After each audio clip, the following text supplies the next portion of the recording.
Hi, my name is Angelica Houston, and today I'll be sharing my project for our nutrition and health class.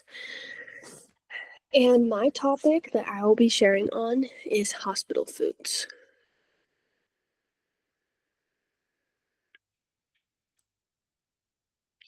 So, what's wrong with hospital food? Why are we even talking about this topic? Hospital foods provided to healing patients are typically processed, unhealthy, and undesirable food. Individuals in hospitals are already sick to begin with in some way. That's ultimately why they're there. Eating healthy and nutritious food is key in order to have a speedy and successful recovery. If we give healing patients inadequate food, their recovery could be delayed or their health could even decline further. Some hospitals have even resorted to serving fast food, such as Chick-fil-A, McDonald's, and Wendy's, to their patients. There are hospitals in the United States who do this every day.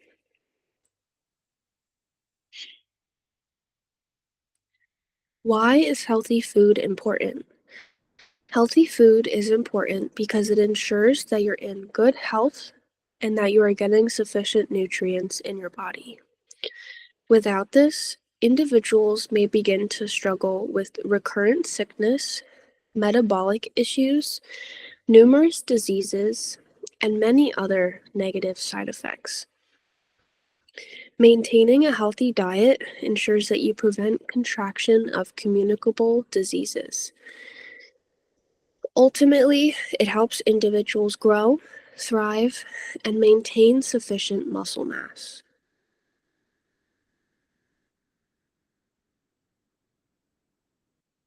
Here, I'm sharing a diagram that explains benefits of healthy eating for adults. It will ultimately help you live longer, keeps your skin, teeth, and eyes healthy, supports muscles, boosts immunity, strengthens bones, helps achieve and maintain a healthy weight, helps the digestive system function, supports healthy pregnancies and breastfeeding, and lowers the risk of heart disease, type 2 diabetes, and even some cancers. This diagram was shared by the CDC. Now, what should we eat? What are the things that we need to put in our body in order to maintain health and make sure that we're getting the nutrients, vitamins, and overall makeup that we are required to have? So, our plate is broken into 4 sections in equal fourths. First is grains. Half of your grains should be whole grains. Examples of grains that we see in diets regularly includes breads, pasta, oatmeal, cereal, and grits. The next quarter of our plate is healthy proteins. Examples of proteins that could fit into this category is steak, chicken, or pork. Next is vegetables. You should be having all different kinds of vegetables and not just one kind. It's also important to note that unhealthy kinds of vegetables such as french fries or hash browns do not count towards your vegetable category. Vegetables that could count towards this category includes carrots, celery, broccoli, and spinach. Next is fruits. So most of our fruits should consist of whole fruits instead of things like fruit juices, fruit purees, or processed fruits. So examples of fruit that is good to be in our diet is strawberries, blueberries, and melon. This makes up the fruit category. Next, for our dairy category, we should ensure that we're having low fat or fat-free dairy milk or yogurt.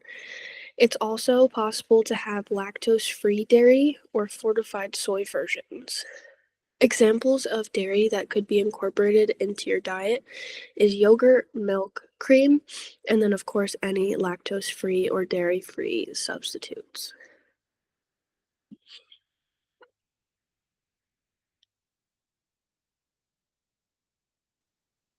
Let's talk about arguments. Why should or shouldn't healthy food be provided for patients while they're in the hospital?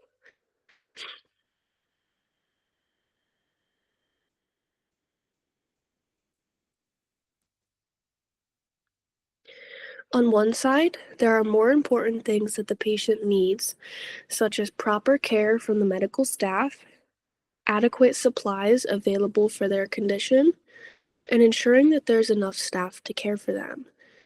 It could be argued that food is one of the less important aspects of proper care when under the care of a hospital.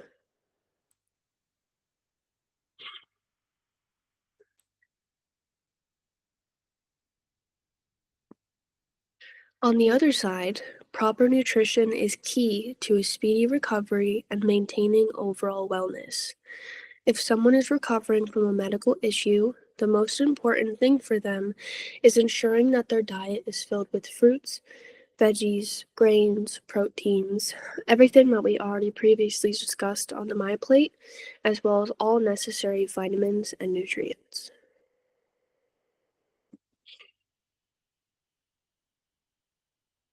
Why do people have differing viewpoints on this topic? It is likely that individuals who believe that nutritious hospital food is not important do not have a full understanding of the implications of consuming unhealthy and unnutritious foods, especially while in a state of healing. Individuals who believe that nutritious food is important likely have a full understanding of the possible consequences of an unhealthy diet, and they understand how important it is that healing individuals consume nutritious foods.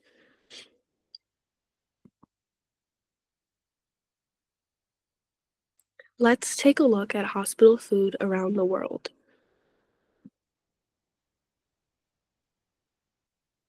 This is the first example and was shared by a woman who was in the hospital in the United States. She stated that this was her lunch, which consisted of a piece of chocolate cake with vanilla icing, a fruit cup, sugar packets, cream, and Italian dressing, but nothing to go with the Italian dressing. Ultimately, this is a terrible meal. We see no protein, we see no grains, we see no vegetables. We have fruit on the tray, but it is processed fruit, which is high in sugar. And as we discussed, the fruit that we should be consuming is whole fruits, fresh fruits. This is overall a terrible meal that is extremely high in sugar, is not providing the nutrition that this person needs, and will not aid in their healing in any kind of way.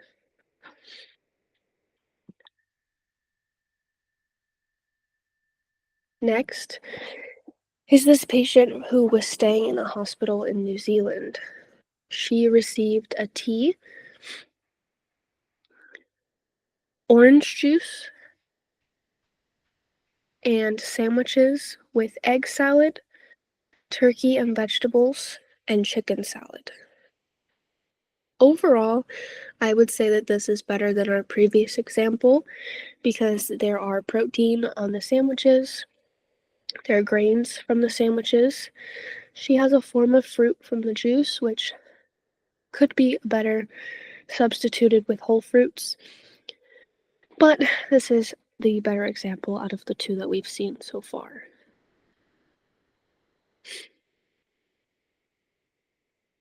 Next is a patient who is staying in a hospital in Germany. I wasn't able to get full clarification on what all of the items on this tray were, but we can make some assumptions. On the top left, it looks to be a vegetable and meat broth with some sort of biscuit on top, To the top right looks to be potatoes with some sort of meat in a sauce. There's an orange on the tray, and there are shredded carrots. This is ultimately our most well-balanced meal so far. We're seeing meat in both the soup and on the tray. With the potatoes, we're seeing a vegetable from the corn and from the potatoes. We see grains in the biscuit that's in the soup. We have whole fruits from the orange. And this patient stated that she did also get ice cream, which fulfills her dairy. This is overall the most well-balanced and it's the highest in nutrients out of all of the meals that we've seen so far.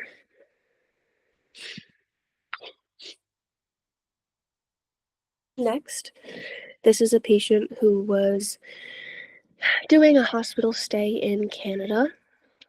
This patient shared that she was supposed to get another plate on her tray, and she did not. So all she got for her lunch was a salad.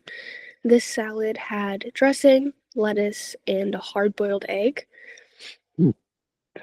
This meal overall lacks grains, lacks protein. There's some dairy in the dressing, I suppose, but it's definitely not the form of dairy that we want to be consuming. We also have no fruit. This overall is not a well-balanced meal, and ultimately this person is not being assisted in the healing process in any way from the nutrients from this salad.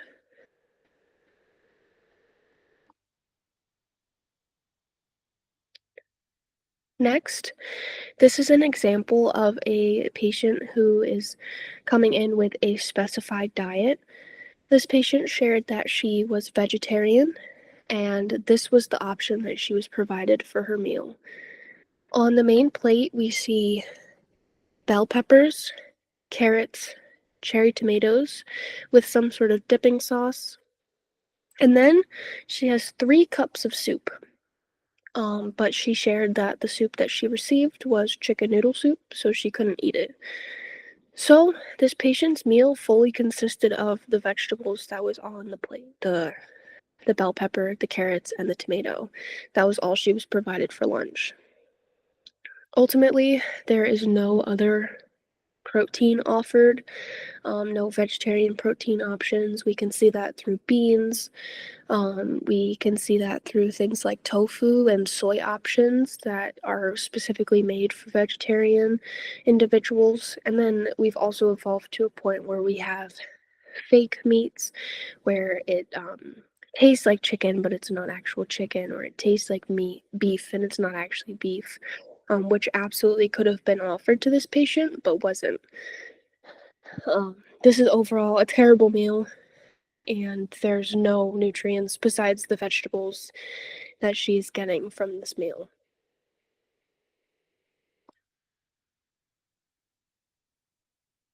Next is a patient from the United States. On the plate in the back, we're seeing steak with a ton of broccoli. This patient has a coffee, a big plate of fries, and pudding. Overall, this is pretty good. We see our vegetables from the broccoli. We see our protein from the steak. The potatoes is not the best option, because as we discussed previously, potatoes do not count towards our vegetable category. That's also an overwhelmingly large amount of French fries. I would love to see a fruit offered on this tray for her, and I would also love to see some form of grains, such as rice or pasta even, on this plate. But overall, this definitely isn't a bad meal in comparison to the ones that we've looked at previously.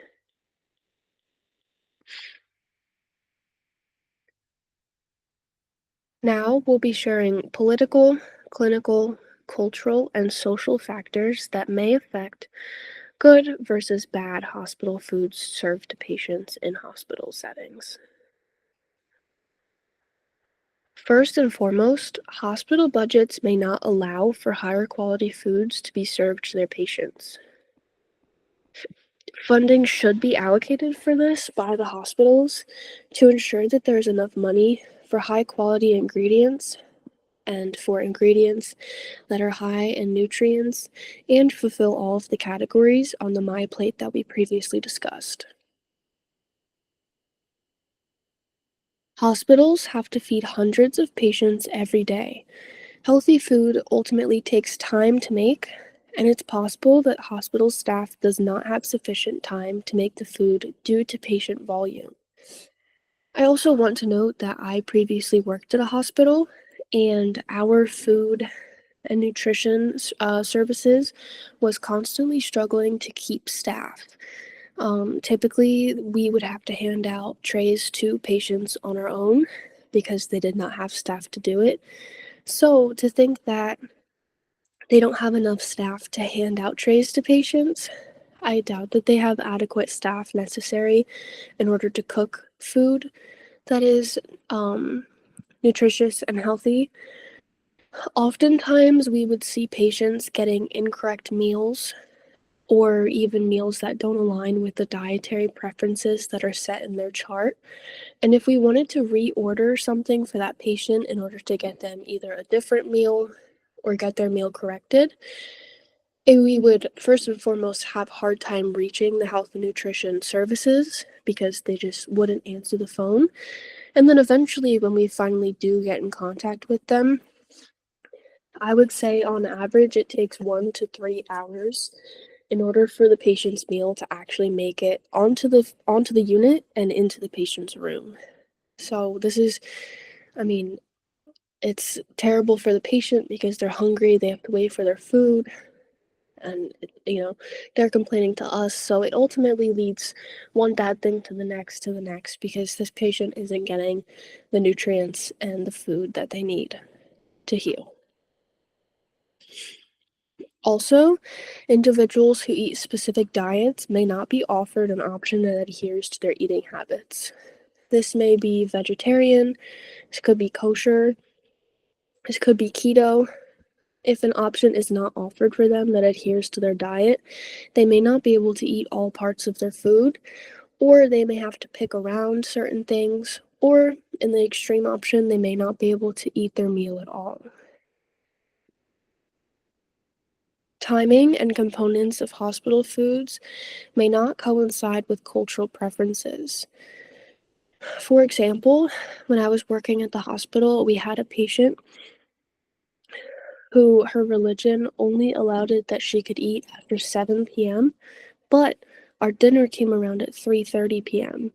So her food would be sitting and it would get cold, and by the time she was ready to eat, her food was undesirable and she did not want to eat it.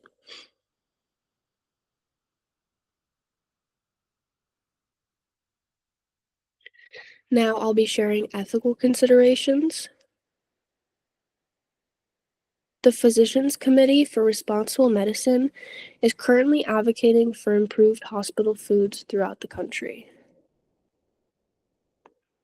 Hospitals are beginning to introduce plant-based and high-nutrient meals, and a real-life example of this is the New York City Health Hospitals, who stated that they are introducing higher quality meals and higher nutrient meals for their patients. Additionally, St. Peter's hospitals are often offering kosher, vegetarian, and ethnically diverse dishes. An issue that we see with this is that it's only offered to patients upon their request. So if they don't know that they're able to request it, they may not be able to get the type of meal that they require.